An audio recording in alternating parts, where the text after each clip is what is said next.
हम हैं आपके भाई आपके दोस्त प्रवीण मिश्रा बुलबुल। और आप शुरू कर चुके हैं देखना यह चैनल जिस पे हर खबर आती है सबसे पहले। बहुत सारी खबरों को लोग कहते हैं कि यह फेक है, लेकिन बातें तब सामने आती हैं जब और चैनल, बड़ी बड़ी चैनल जिन पर उनको विश्वास है वो चलने लगता है। जैसे पूर्व में हम बताए थे कि मिडिल स्कूल को समाप्त कर दिया जाएगा, लोगों को विश्वास नहीं हुआ। मैंने कहा था कि के पाठक जी जाने वाले हैं, लोगों को विश्वास नहीं हुआ।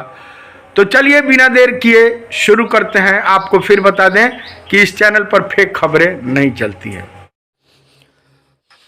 आज आपको सक्षमता परीक्षा का जो फॉर्म निकला है उस सक्षमता परीक्षा पर विशेष खुलासा करेंगे। लोगों का बड़ा फोन आ रहा है कि सर सक्षमता परीक्षा 3 का फॉर्म निकला हुआ है, फॉर्म भरना चाहिए कि नहीं भरना चाहिए, जिस पर आपको एक बड़ा खुलासा हम करने जा रहे हैं। बता दें कि सक्षमता 1, सक्षमता 2 का परीक्षा देकर पहले ही लोग फंस चुके हैं। वहीं सक्षमता 2 का परीक्षा दे चुके बहुत सारे लोग तो काउंसलिंग नहीं कराए हैं। सरकार ने लगातार 16 फरवरी को भी काउंसलिंग का डेट निकाला था, 17 फरवरी को भी डेट निकाला था, लेकिन सक्षमता 3 का भी इसी में निकाल दिया गया है फॉर्म भरने का डेट, जो 22 फरवरी से लेकर 12 मार्च 2025 तक फॉर्म भरा जाएगा, जिसको लेकर नियोजित शिक्षकों में उहापोह का माहौल जारी है।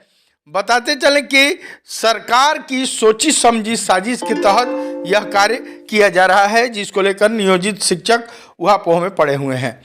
एक तरफ ग्रेजुएटी का लाभ जो भी मिलना था वह सरकार खा गई है। इस संबंध में बंशीधर ब्रजवासी जी जो नेता हैं, जो अब एमएलसी हो गए हैं, पहले शिक्षक थे, जो बर्खास्त जिनको कर दिया गया था, सत्य बोलने पर ही विभाग ने, बिहार सरकार ने उनको सस्पेंड कर दिया था, यहाँ तक कि नौकरी से बर्खास्त कर दिया गया था। लेकिन बंशीधर ब्रजवासी ने खुलेआम कहा है कि किसी भी हाल में सक्षमता 3 का परीक्षा का फॉर्म नहीं भरना है। जो भी सक्षमता 3 का परीक्षा का फॉर्म भरता है, यानी समझ लीजिए कि अपना वह जितना भी ग्रेजुएटी का लाभ है, जितना भी नौकरी किया हुआ है, वह सब गंवा देगा। अब सोचना आपको है, देखना आपको है कि आप फॉर्म भरना चाहते हैं, अपना जितना ग्रेजुएटी का लाभ है, जितना भी सेवा आपने किया हुआ है, उसको बर्बाद करते हैं या उसको बरकरार रखते हैं। आपको बता दें कि सक्षमता 3 का परीक्षा जो भी देगा वह पुराना, जो भी 18 साल 20 साल से जो सेवा कर रहा है, उसका जो ग्रेजुएटी का लाभ होना चाहिए वह उसको नहीं मिल पाएगा। एक नंबर। दूसरा नंबर यह कि वह अभी जो विशिष्ट शिक्षक जो लोग ज्वाइन किए हैं, वह विशिष्ट शिक्षक बनकर कुछ उनको मिलने नहीं जा रहा है। सरकार ने कहा था कि सेवा निरंतरता का लाभ मिलेगा, वहीं सरकार ने जो भी कहा था कि एनपीएस का लाभ मिल जाएगा, सभी सरकारी कर्मी हो जाएंगे, यहाँ राज्य के राज्यकर्मी हो जाएंगे। वह राज्य के राज्यकर्मी क्या हुए कि चले थे चौबे चले छबे बनने, लेकिन दुबे बन के लौट आए। स्थिति यह हो गया कि अब सरकार ने पत्र जारी कर, पंकज कुमार का एक पत्र निकला हुआ है जो लिखा गया है कि फिक्सेशन जो भी है, जो भी वेतन का निर्धारण होगा वह प्राइमरी में 25,000 मूल वेतन मानकर होगा, वहीं मिडिल में 28,000 मूल वेतन मानकर होगा, वहीं माध्यमिक में 31,000 और उससे ऊपर 32,000 का मूल वेतन मानकर ही चाइनीज वेतन मानकर और फिक्सेशन हो रहा है, जिसका पत्र जारी हो चुका है। आश्चर्य की बात यह है कि चुनाव इतना नज़दीक है, जिसको लेकर प्रान नंबर भी अभी तक जनरेट नहीं हुआ है। इधर जनवरी फरवरी बीत गया, मार्च भी आने वाला है, अभी तक त्राई का माहौल जारी है। अब ऐसे में सक्षमता परीक्षा का फॉर्म निकालना कितना उचित है, कितना अनुचित है, यह आप लोग समझ गए होंगे। सक्षमता परीक्षा 1 का परीक्षा पास करके जो लोग विशिष्ट शिक्षक अपने ही विद्यालय में बन चुके हैं, उनको अभी वेतन नहीं मिला है। उनको वो जो पाते थे पहले 50,000, वो अब पाएंगे 30,000 35,000। वो आप समझ ही चुके होंगे कि विशिष्ट शिक्षक राज्यकर्मी बनने का क्या क्या लाभ है। अगर आप भी विशिष्ट शिक्षक राज्यकर्मी बनते हैं भाइयों बहनों, यह बात कहना बंशीधर ब्रजवासी का है। तमाम बड़े बड़े जो भी शिक्षक नेता हैं उनका कहना है कि जो भी सक्षमता 3 का फॉर्म भरना चाहता है पहले इस बात पर विचार कर ले कि वह आगे क्या करना चाहता है। यही विशिष्ट शिक्षक बनकर राज्यकर्मी का लाभ लेना चाहता है, एनपीएस का लाभ लेना चाहता है। आप सरकार के साथ लड़ाई भी नहीं लड़ सकते हैं।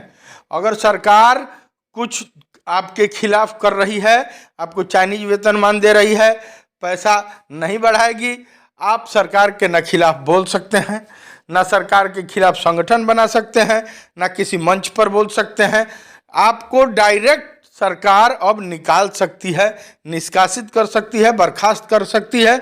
जो नियम बीपीएससी वालों पर लागू है वही नियम आप पर लागू है। टीआरई 1 बीपीएससी, टीआरई 2 बीपीएससी के जो शिक्षक हैं उन पर भी यही नियम लागू है और सेम नियम आप पर भी लागू है। यह सेवा निरंतरता का लाभ भी आपको नहीं मिलेगा, यानी कि इतना दिन जो आपने नौकरी किया वह नौकरी गंवा दीजिए और नवनियुक्त शिक्षक बन जाना है तो आप तत्काल सक्षमता 3 का फॉर्म निकला हुआ है भर दीजिए। हालांकि जो बातें सामने आ रही हैं शिक्षकों के द्वारा बताई जा रही है, शिक्षक नेताओं के द्वारा बताई जा रही है कि सक्षमता 3 का फॉर्म कोई भी नहीं भरेगा, ऐसा ही अनजान हो आदमी होगा वही भरेगा। एक और बातें जो सामने आ रही हैं कि एक शिक्षिका जो दार्जिलिंग की है, जो वहाँ बंगाल की रहने वाली बताई जा रही है, जिसको नीतीश सरकार ने बिना डोमिसाइल लिए और भर्ती करा दिया। जो विभिन्न राज्यों से देश के कोने कोने से लोग आके शिक्षक बन गए हैं, अब बातें सामने आने लगी है।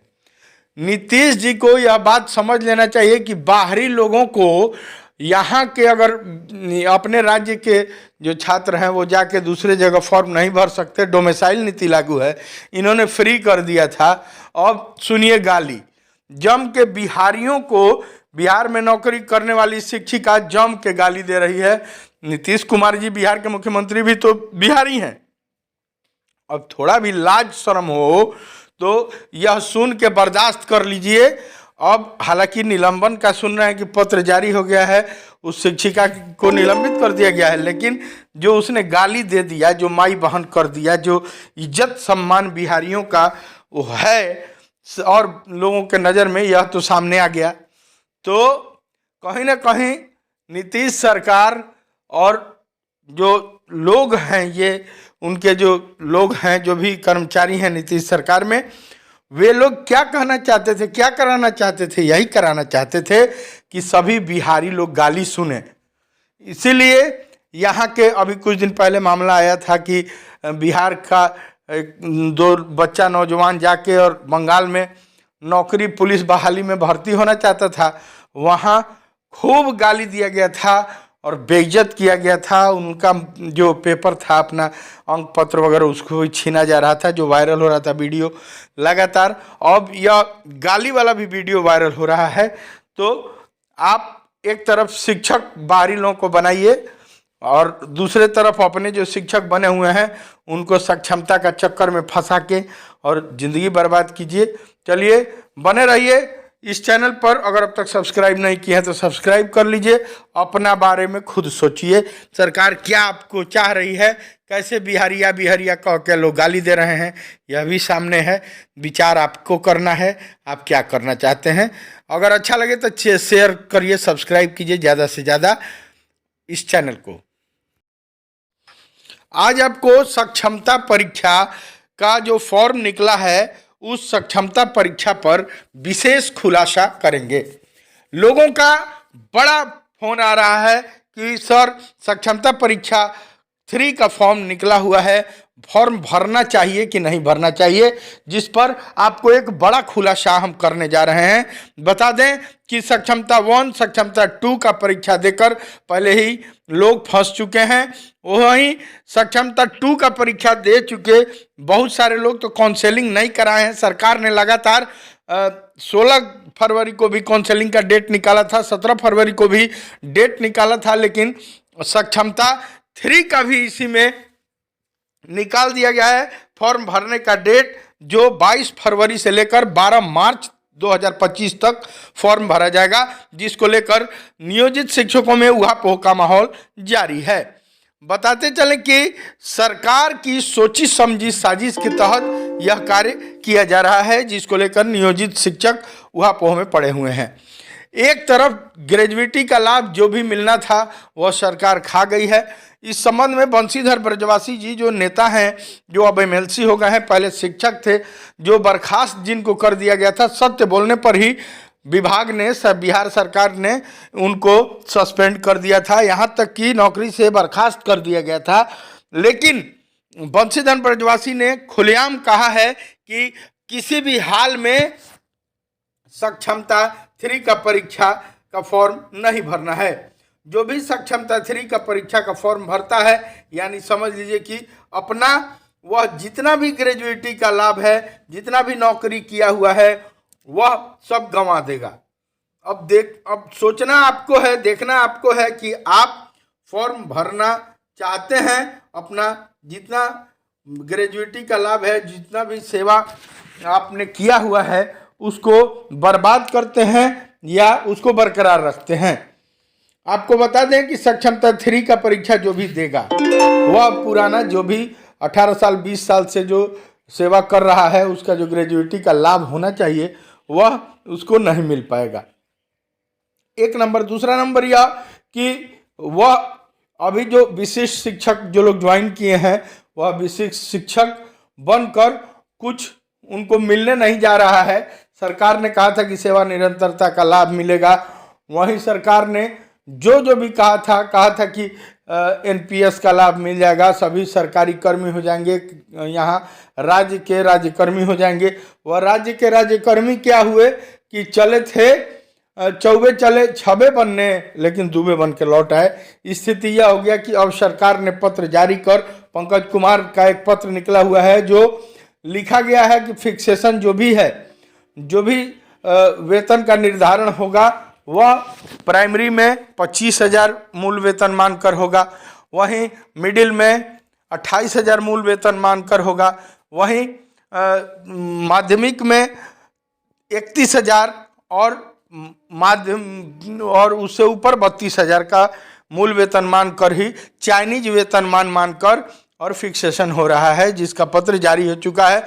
आश्चर्य की बात यह है कि चुनाव इतना नज़दीक है, जिसको लेकर प्रान नंबर भी अभी तक जनरेट नहीं हुआ है।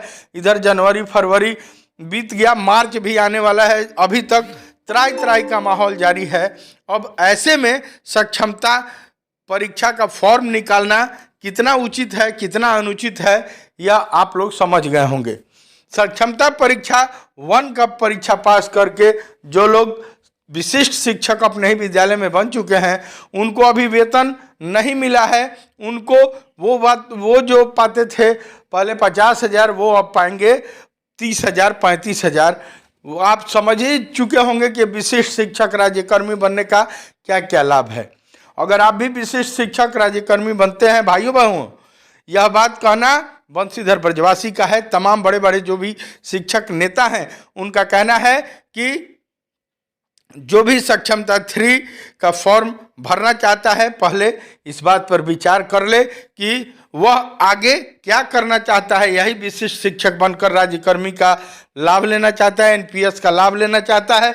आप सरकार के साथ लड़ाई भी नहीं लड़ सकते हैं। अगर सरकार कुछ आपके खिलाफ कर रही है, आपको चाइनीज वेतनमान दे रही है, पैसा नहीं बढ़ाएगी, आप सरकार के न खिलाफ बोल सकते हैं, ना सरकार के खिलाफ संगठन बना सकते हैं, ना किसी मंच पर बोल सकते हैं। आपको डायरेक्ट सरकार अब निकाल सकती है, निष्कासित कर सकती है, बर्खास्त कर सकती है। जो नियम बीपीएससी वालों पर लागू है वही नियम आप पर लागू है।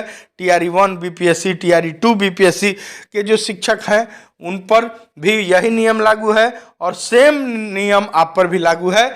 यह सेवा निरंतरता का लाभ भी आपको नहीं मिलेगा, यानी कि इतना दिन जो आपने नौकरी किया वह नौकरी गंवा दीजिए और नवनियुक्त शिक्षक बन जाना है तो आप तत्काल सक्षमता 3 का फॉर्म निकला हुआ है, भर दीजिए।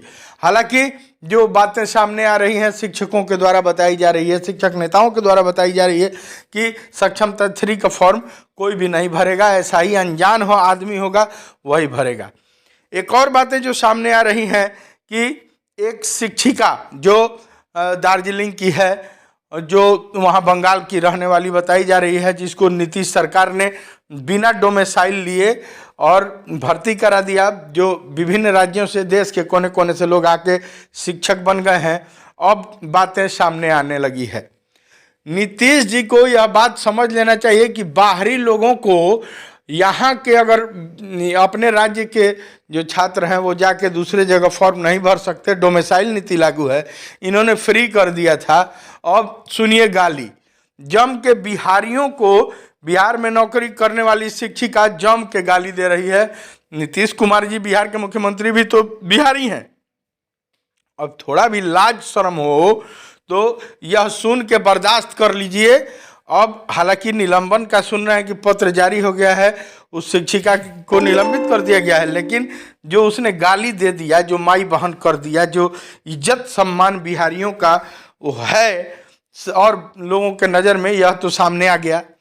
तो कहीं ना कहीं नीतीश सरकार और जो लोग हैं, ये उनके जो लोग हैं, जो भी कर्मचारी हैं नीतीश सरकार में, वे लोग क्या कहना चाहते थे, क्या कराना चाहते थे? यही कराना चाहते थे कि सभी बिहारी लोग गाली सुने। इसीलिए यहाँ के अभी कुछ दिन पहले मामला आया था कि बिहार का दो बच्चा नौजवान जाके और बंगाल में नौकरी पुलिस बहाली में भर्ती होना चाहता था, वहाँ खूब गाली दिया गया था और बेइज्जत किया गया था। उनका जो पेपर था, अपना अंक पत्र वगैरह, उसको भी छीना जा रहा था, जो वायरल हो रहा था वीडियो लगातार। अब यह गाली वाला भी वीडियो वायरल हो रहा है। तो आप एक तरफ शिक्षक बाहरी लोगों को बनाइए और दूसरे तरफ अपने जो शिक्षक बने हुए हैं उनको सक्षमता का चक्कर में फंसा के और ज़िंदगी बर्बाद कीजिए। चलिए, बने रहिए इस चैनल पर। अगर अब तक सब्सक्राइब नहीं किया है तो सब्सक्राइब कर लीजिए।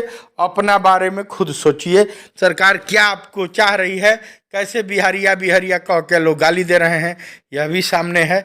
विचार आपको करना है, आप क्या करना चाहते हैं। अगर अच्छा लगे तो शेयर करिए, सब्सक्राइब कीजिए ज़्यादा से ज़्यादा इस चैनल को।